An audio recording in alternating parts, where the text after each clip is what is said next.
और दोस्तों, कैसे हैं? ये जो मैं आपको आर्टिकल दिखा रहा हूँ, ये साउथ दिल्ली म्यूनसिपल कॉरपोरेशन की खबर है और टाइम्स ऑफ इंडिया में छपी है। ये छपी है मंगलवार 28 जुलाई 2020। आप नोट कर लें। अब जो लोग साउथ दिल्ली में रहते हैं वो ज़्यादा टैक्स भरने के लिए तैयार हो जाएं। ख़ास तौर पे मेरे जैसे डॉक्टर्स, चार्टर्ड अकाउंटेंट्स वगैरह वगैरह। अब ये तो हम सब समझते हैं कि कोरोना वायरस पेंडेमिक के दौरान सबकी जेब हल्की है और इसमें भी कि दो राय नहीं है कि सरकार, चाहे वो सेंट्रल हो, स्टेट हो या म्यूनिसिपल कॉरपोरेशन हो, लोकल बॉडीज़ हो, पंचायत हो, सब कड़की में है क्योंकि आमदनी कम हो गई है। बट दोस्तों, आमदनी तो सभी की कम हुई है, तो हम सब लोग भी तो सोच समझ के खर्चा कर रहे हैं, अपने कदम फूक फूक के रख रहे हैं। तो गवर्नमेंट एजेंसी ऐसा क्यों नहीं कर सकती? वो अपने खर्चे क्यों नहीं घटा रही? तो पहले तो ये देखते हैं कि साउथ दिल्ली म्यूनसिपल कॉरपोरेशन ने क्या प्लानिंग की है अपने टैक्सेस को बढ़ाने के चक्कर में। तो उन्होंने टैक्स वसूली का एक नया माध्यम चुना है और वो है प्रोफेशनल टैक्स। अब जैसे कि मैं आपको खबर सुना रहा हूँ, the cash trap South Delhi Municipal Corporation is going to hit the residents of South Delhi with triple whammy professional tax. यानी कि जो लोग चार्टर्ड अकाउंटेंट हैं, डॉक्टर हैं, एडवोकेट हैं, उनके ऊपर टैक्स लगेगा। अब मज़े की बात और सुनिए, ये नहीं कि आपका अगर क्लिनिक साउथ दिल्ली में है और अगर आपका एडवोकेट है और चैम्बर साउथ दिल्ली में है कहीं पे, चाहे वो किसी रेजिडेंशियल एरिया में है, चाहे वो कमर्शियल एरिया में है, तभी टैक्स लगेगा।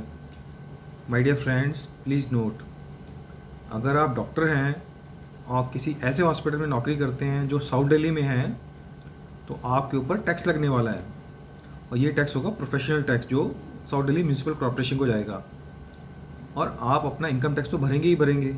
ये टैक्स अलग से है। आइए आपको मैं आगे डिटेल दिखाता हूँ। फिर हाइक इन प्रॉपर्टी टैक्स। अब प्रॉपर्टी टैक्स होता है वो म्यूनसिपैलिटी को जाता है, कमर्शियल प्रॉपर्टीज़ पे भी टैक्स बढ़ाया जा रहा है। और फिर होती है tax on transfer of property.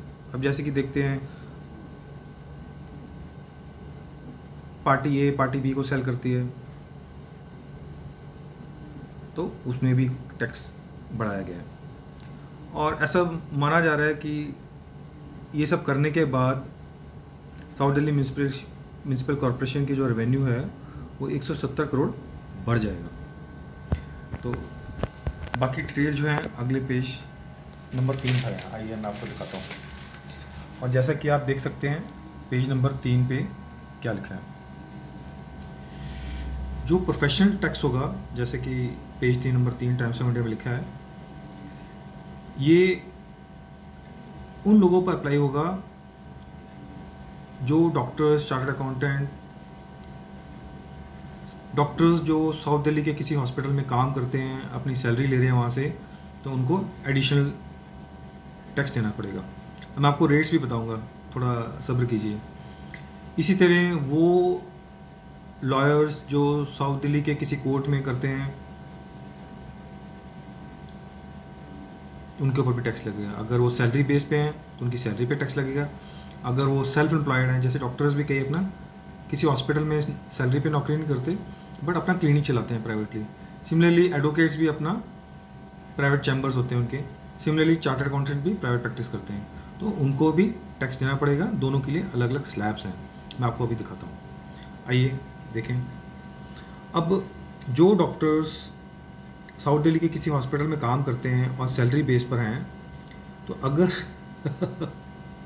अब बताइए, कोई डॉक्टर या कोई चार्टर्ड अकाउंटेंट या एडवोकेट, किसी की मंथली इनकम 50,000 से कम होती है? कभी नहीं होती, तो उस पर टैक्स ही नहीं ले रहे हैं भाई साहब।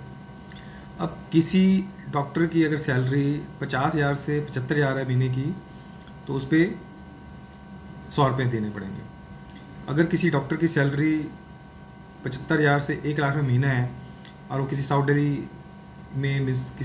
दिल्ली में किसी नर्सिंग होम या हॉस्पिटल में काम करता है और उसकी महीने की इनकम 1 लाख है, तो उसको 150 रुपये देने पड़ेंगे, और जिसकी 1 लाख से ऊपर है उनको 200 रुपये देने पड़ेंगे।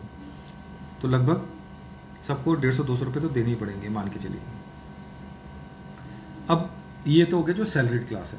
अब जो लोग सेल्फ एम्प्लॉयड हैं, अब सेल्फ एम्प्लॉयड की कैसे नापा जाएगा? तो हर एक सेल्फ एम्प्लॉयड जो है अपना फाइल रिटर्न करता है, इनकम टैक्स मान लीजिए। तो जो फाइल रिटर्न करते हैं, इनकम टैक्स पे करते हैं, तो ये उसके ऊपर होगा। तो इनकम जो है उनकी ITR से नापी जाएगी। तो अप टू 6 लाख अगर आपकी सालाना इनकम है, साल की इनकम है, तो उस पर नहीं लगेगा। अगर आपकी इनकम 6 से 9 लाख है तो 1,200 देने पड़ेंगे, 9 से 12 में 1,800 देने पड़ेंगे, और आपकी सालाना इनकम अगर 12 लाख से ऊपर है तो 2,400 देने पड़ेंगे। तो ये तो होगी इसकी बात। अब आइए, a senior south Corporation official from the Revenue Department explained that companies registered in South Delhi will have to deduct the professional tax from the salaries of the employees and transfer it to the corporation. ये खास तौर पे पढ़ लें, सुन लें। ये times of India के अखबार में छपा है 28 जुलाई मंगलवार। अब जो लोग सेल्फ एम्प्लॉयड है, for self employed people income tax returns will be the basis for paying the tax. My God, अगर ये सब चलता रहा तो नॉर्थ दिल्ली कॉरपोरेशन पीछे नहीं है, वो भी ऐसा सोच रहे हैं। तो दोस्तों अब देखिए, ये भी अखबार में नीचे आया है कि will take to the streets ensure tax hike roll back, Aam Aadmi party. अब आम आदमी पार्टी ने भी ऐलान किया है कि अगर ये गवर्नमेंट ने वापस नहीं लिया तो आम आदमी पार्टी इसके लिए धरना शरना करेगी। बट दोस्तों सोचने की बात ये है, अब चलो आगे भी इस पर चर्चा बाद में करते, पहले और पढ़ लीजिए। 1% extra duty to be levied by SDMC on transfer of property. अगर आदमी के नाम पे प्रॉपर्टी ट्रांसफर होगी तो 4%, वुमेन के नाम पे ट्रांसफर होगी तो 3%। अब ऑक्यूपेंसी फैक्टर, यूज फैक्टर, ये बड़े कॉम्प्लेक्स चीज़ें हैं, तो इसको आप पढ़ सकते हैं लेटर ऑन अखबार में। तो बैंकेट हॉल, बारात घर, सिनेमा हॉल, स्विमिंग पूल, सब पे कुछ ना कुछ तरीके का टैक्स लगने वाला है। तो मोटी मोटी बात ये थी दोस्तों, मेरे कहने का मतलब ये है कि दिल्ली एक स्पेशल स्टेट है। दिल्ली का चीफ मिनिस्टर बाकी चीफ मिनिस्टर जैसा नहीं है। दिल्ली चीफ मिनिस्टर के अंडर ना तो DD आती है, ना पुलिस आती है। तो जब दिल्ली के ऐसी स्पेशल स्टेटस कर सकते हैं, मैं कोई अपनी राय नहीं देने वाला, आप अपने मन में टटोलिए और जानिए। क्या हमें दिल्ली वालों को, चाहे पॉलिटिकल पार्टी कोई भी हो, हमें किसी तरह का MCD से सुख है? अब जैसे मैं डॉक्टर हूँ तो एक चीज़ मैं बड़ा कॉन्फिडेंस से बोल सकता हूँ, हम सब जानते भी हैं कि हिंदुराव के डॉक्टर्स को अभी तक सैलरी नहीं मिली, जबकि म्यूनसिपैलिटी के अकाउंट में पैसे पहुँच चुके हैं। ऐसा क्यों? और दूसरी बात, दिल्ली का जो ज्योग्राफी है, एरिया कितना बड़ा है, दिल्ली में MCD की जरूरत ही नहीं है। MCD का काम क्या है? हिंदुराव जैसे हॉस्पिटल को चलाना, वो दिल्ली गवर्नमेंट चला सकती है। कूड़ा करकट, गार्बेज कलेक्ट करना घरों से, वो दिल्ली गवर्नमेंट भी कर सकती है। तो ऐसा क्या काम है जो MCD कर रही है और वो दिल्ली गवर्नमेंट नहीं कर सकती? दिल्ली में MCD पहले एक थी, उसको फिर डिवाइड कर दिया 5 में। दिल्ली में MCD होनी ही नहीं चाहिए। ऐसा क्यों? सेंटर में दूसरी गवर्नमेंट, स्टेट में दूसरी गवर्नमेंट, और फिर म्यूनसिपैलिटी में एक तीसरी गवर्नमेंट। दिल्ली में 3 गवर्नमेंट रन करती हैं, यूनियन गवर्नमेंट, स्टेट गवर्नमेंट, फिर इतनी सारी MCD, और ऊपर से NDMC, जिसको सेंटर और स्टेट मिलके ऑटोनोमस बॉडी चलाते हैं।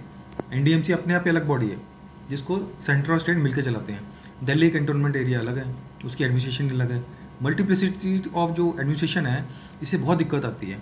तो दिल्ली में सिर्फ 2 गवर्नमेंट होनी चाहिए, that's it, that is union government and state government. I don't think people of Delhi need MCD at all, क्योंकि MCD होने से काउंसलर्स होते हैं। काउंसलर्स वो होते हैं जो किसी भी पॉलिटिकल पार्टी के वर्कर होते हैं, खुश करने के चक्कर में वर्कर को टिकट दे देते हैं, MCD में आ जाते हैं, काम करते नहीं हैं और फालतू के टैक्स वसूली। लोग कोरोना वायरस से वैसे ही परेशान हैं, इकॉनमी स्लो डाउन हो रही है, लोगों के जेब में पैसे नहीं हैं बेसिक एमिनिटीज़ के लिए, और गवर्नमेंट अपने खर्चे इनकम कर रही। अगर हम सब लोग ये सोचें, पॉलिटिकल पार्टी को एक बार भूल जाएं, let's not about any political party, let's talk about good governance. The good governance means any chief minister of Delhi can run not only Delhi government but can also look after the work which is done by any municipal corporation. Look at the parking mafia. Whenever you park any car, your vehicle, immediately somebody will come, tax parking के charges लेना शुरू कर देते हैं। Municipality की governance बिल्कुल third class है। MCD की तो ज़रूरत ही नहीं है। एमसीडी को दिल्ली गवर्नमेंट में विलय कर देना चाहिए, मर्ज कर देना चाहिए, कुछ कॉन्स्टिट्यूशन में चेंज करना चाहिए। That was the matter of concern. अब बताओ, मेरे जैसा डॉक्टर पहले इनकम टैक्स दे, और फिर अगर किसी साउथ दिल्ली के हॉस्पिटल में काम करता है फिर प्रोफेशनल टैक्स दे। अगर कार मेंटेन करेगा डॉक्टर तो जा पार्किंग करो, वहाँ दो, मतलब हर चीज़ सर्विस के तो पैसे देने होते हैं। चांदनी चौक की पार्किंग देख लो, मैं कुछ दिन पहले गया, चांदनी चौक की पार्किंग जो बिल्कुल ओल्ड दिल्ली रेलवे स्टेशन के पास है, जो खारीवाली की तरफ खुलती है, अंदर से जाकर देखो आपके धुएं उड़ जाएंगे, इतनी गंदी है, इतनी इल मेंटेन्ड है, लैट्रिन बाथरूम की स्मेल आ रही होती है। Is this what the municipality does in capital of country? My God, हंसी आ रही है। I am ending the topic over here man.